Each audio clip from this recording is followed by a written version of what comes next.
रेहाना और रवि की शादी के बाद रवि के पास कुछ नहीं था। रेहाना, तुमने मुझसे शादी करके एहसान किया है। मुझसे ज्यादा तो तुम कमाती हो। अरे तो क्या हुआ, एक दिन आएगा रवि कि तुम खूब पैसा कमाओगे। मुझे तुम पर पूरा विश्वास है। रवि और रेहाना खुद को स्टैंड करने के लिए पूरी मेहनत करते। रेहाना, मैं नौकरी नहीं करना चाहता हूँ। तो कोई बात नहीं, मैं नौकरी करके घर चलाती हूँ, तुम बिजनेस सेट करने की कोशिश करो। एक दिन रेहाना, तुम जानती हो, मैंने जो विज्ञापन बनाने वाली कंपनी खोली थी ना, उसे बड़ी ब्रांड का ऑफर आया है। अब हम लोगों के दिन ब्यारे न्यारे हो गए हैं। मैं जानती थी रवि कि एक दिन तुम सेटल हो जाओगे। रवि का काम अच्छा चल जाता है। एक दिन वो रेहाना से कहता है, रेहाना, अब हम लोगों का बच्चा भी हो गया है। बहुत छोटा है वो। उसका ख्याल कैसे रखेंगे हम? कैसे क्या, मैं गांव से माँ को लेकर आ जाती हूँ। नौकरी से हाफ डे ले लिया करूंगी।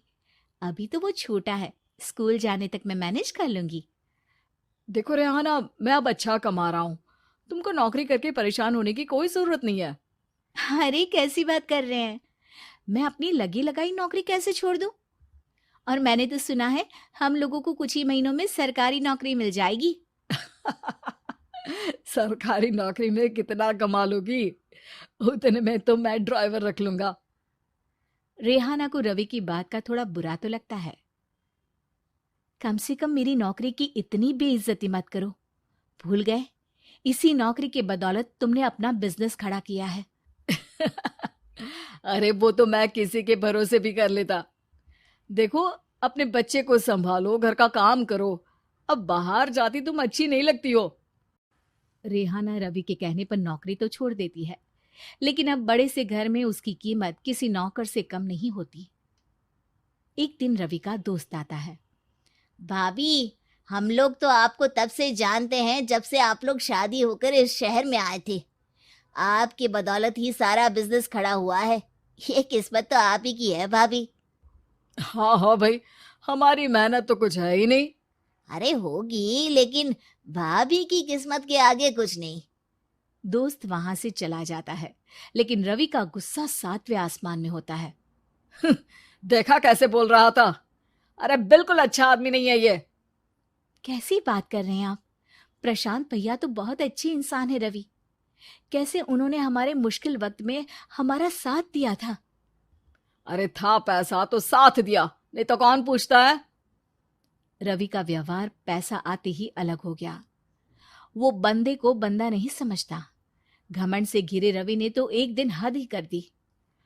रेहाना, मैं अब तुम्हारे साथ नहीं रह सकता हूँ। क्या क्या बकवास कर रहे हो रवि? क्या कहना चाहते हो? और क्यों नहीं रह सकते तुम मेरे साथ? देखो, मुझे कोई और पसंद है, और उसने साथ रहने पर बस यही शर्त रखी है कि मुझे तुम्हें तलाक देना होगा। रेहाना, जो कि एक स्वावलंबी महिला थी, उसने बिना देर किए रवि को कह दिया, कोई इश्यू नहीं, मुझे पैकिंग में 4 दिन का वक्त लगेगा, लेकिन तब तक मैं तुम्हारे साथ नहीं रहूंगी। 4 दिन के लिए तुम कहीं और शिफ्ट हो जाओ, मैं घर से निकलूंगी तो बता दूंगी। रवि घर छोड़कर चला जाता है। रेहाना को दुख होता है, वो रोती है, लेकिन व्यवहार से स्ट्रांग रेहाना को पति के वापस आने का और उसे सबक सिखाने का पूरा भरोसा था। फिर एक दिन, अरे शुशिका, कब शादी करोगी तुम मुझसे? यार मैंने तो सोचा था तुम शादी से पहले मुझे विदेश लेकर जाओगे, महंगी कार दिलाओगे। अरे सब दिला दूंगा, लेकिन पहले मुझसे शादी तो कर लो। हाँ हाँ, क्यों नहीं। मैं कुछ दिनों के लिए अपने मम्मी पापा के पास जा रही हूँ और लोगों से अपनी शादी की बात करूंगी। अरे शुशिका, कैसे रहूंगा मैं तुम्हारे बिना? अब तो शादी ही होने वाली है हम लोगों की। शुशिका रवि को छोड़कर चली जाती है। रवि घर आता है, जहां रेहाना को ना पाकर उसे सब अजीब लगता है। घर तो रेहाना के बिना कुछ नहीं है। बच्चे की याद भी आ रही है। चलो एक वीडियो कॉल कर लेता हूँ। रवि रेहाना को वीडियो कॉल करता है, लेकिन रेहाना फोन नहीं उठाती। रात को सोते वक्त मन कर रहा है मुन्ने को गले लगा लूं। चलो कोई ना, शुशिका से शादी के बाद मेरे और भी बच्चे होंगे। अगले दिन रवि ऑफिस जाता है, जहां टीना खड़ी होती है। सर, आपने अपने नए ऐड के लिए मॉडल की रिक्वायरमेंट डाली थी ना, मैं उसी के लिए आई हूँ। रवि टीना को देखकर खुश हो जाता है। अब शादी हो गई है तुम्हारी? नहीं सर, बस अच्छा सा हैंडसम और अमीर लड़का देख रहे हैं मेरे मम्मी पापा। रवि के दिमाग से तो टीना को देखकर शुशिका का ख्याल भी खत्म हो जाता है। अरे यार, ये लड़की मिल जाए कितनी सुंदर है। शुशिका तो इसके आगे कुछ नहीं है। आ, अब क्या तुम्हें ऐसा नहीं लगता कि मुझसे मिलकर तुम्हारी ये खोज खत्म हो गई है? आप ना, आप तो 2 बच्चों की पापा लग रहे हैं। अरे नहीं नहीं, मेरी शादी तो हुई थी, लेकिन बीवी को किसी और से प्यार था, मुझे छोड़कर चली गई। खैर, टीना की दोस्ती रवि से हो जाती है, लेकिन 1 महीने बाद शुशिका रवि के पास वापस आती है। मेरे मम्मी पापा तुमसे मिलना चाहते हैं, लेकिन उन लोगों को ये मत बताना कि तुम पहले से शादीशुदा हो, और हाँ, शादी से पहले अपनी सारी प्रॉपर्टी तुमको मेरे नाम करनी होगी। अरे पागल, अब मैं तुमसे शादी ही नहीं करना चाहता। भला ऐसी लालची औरत से कौन शादी करेगा? तभी वहां टीना आ जाती है। रवि, ये पागल सी औरत कौन है? देखो, तुमने ही कह दिया ना पागल, तो पागल ही है।